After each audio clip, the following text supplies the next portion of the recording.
Now that I look back on it, I really, really wish I never got into like politics.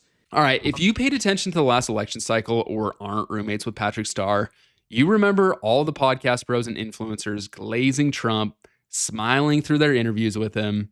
Theo Vaughn, Andrew Schultz, Joe Rogan, Adin Ross, even Tim Dillon threw in his support for Trump, which obviously he's like boys with JD Vance. Well, now that Trump is just tearing shit up and has driven his approval rating through the ground and into the core of the earth, it's no longer the edgy or in thing to support him. So, of course, the influencers are backtracking. Well, they'll DM me and be like, you see what your boy's doing? You voted for this. I'm like, I voted for none of this. He's doing the exact opposite of everything I voted for. Yeah. I want him to stop the wars. He's funding them. I want him to shrink spending, reduce the budget. He's increasing it. It's like everything that he said he's going to do, except sending immigrants back. The idea that that you had to be like, I'm not even a Republican. Like, I voted for Trump because I thought we were going in a terrifying direction where there was not really a president. More specifically, Adin Ross. Last October or November, he did his live stream interview with Trump, which will forever be remembered as one of the greatest journalistic endeavors in U.S. history. It was so good that people only remember it from them doing the Trump dance together. You know, the little Trump dancey dance. Fast forward to October of this year, Adin Ross has now admitted that he regrets getting involved in politics and says he'll never do it again. Let's take a listen. I had a call with someone in my team. Can I tell you guys something?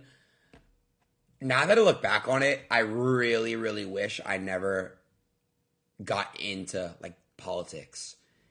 And I feel like that's a cool thing to like talk about. Obviously, it's like, you know, I just kind of like, I know y'all didn't like that era at all, except for the Trump like stream. Obviously, at the end of the day, it was the president. Like, but like now that I look back at it, it's like, damn, like so many people just tie me to it, and now it's just like no matter what, they don't even get to know who I am. Because they don't like even want to. Oh, he did the stream with Trump. You know what I'm saying? Like, and I really, really understand other people's side. And as I'm getting older, I'm just like seeing like, I just don't think I'll ever care enough again for any other politician ever in the future. Just because it's like. He says he came to that realization after talking to someone on his team, which if you think about it is hilarious because it took a phone call with his, I'm assuming his manager or agent, to realize that tying himself to one of the most corrupt presidents of all time may not have been the move. He's acting like attaching himself to Trump is his only stain. Let me remind you, this is the same guy who streamed porn to his audience, which primarily consists of kids. And do you guys remember when he used to dare his fans to do the most wild shit? Like when he dared one of his 19-year-old fans to drive their car into a lake? Oh my God, that bitch floating that shit, bro. Should I go in the water? That shit's floating. No, man. It's gone. Bro, it's gone. Hey, grab the car. Ow. It's fucking, it's sinking down, bro. No. Y'all go pick up your fucking car. What the fuck?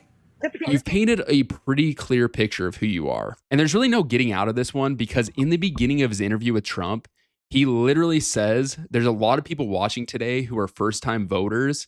You're an amazing person. Tell them why it's important for them to vote and why they should vote for you. The reason why, you know, I really wanted to make this stream happen is because there's a lot of people that are first-time voters watching today. Mm-hmm. You know, and I want to make it very clear to everybody that you're a human being. You're a great human being. And I want you to basically talk in this camera, talk to them and explain why it's very important as a first-time voter to go out and vote and why they should vote for you. I'd love to do that, and I love having a young audience. This is young. I think you have some oldsters too. So he blatantly sold out his kid audience, who he knows has no clue of what's going on. He fed his kid audience to the King Wolf. I stumbled across this video from a YouTuber, TikToker, Elijah Bay, who weighs in on the whole situation, and I thought he had a pretty interesting take. I love watching a culture vulture spiral. You made your move. You put your flag in the sand. Now you facing all the backlash. Now you want to backpedal. Nah, stay with your man. I had a call with. Don't let a rich kid fool you. All he gives a fuck about is money. You know what it is? He's losing the black dollar. He's losing the black fan. All these companies, everybody knows how important the black dollar is. No matter how much shit they talk on us, they know how important the black dollar is, how important the black vote is. But what he's doing is he's backpedaling and realizing maybe the subs ain't what they used to be. And he's absolutely right that influencers and celebrities are so quick to change their tune when it affects their income.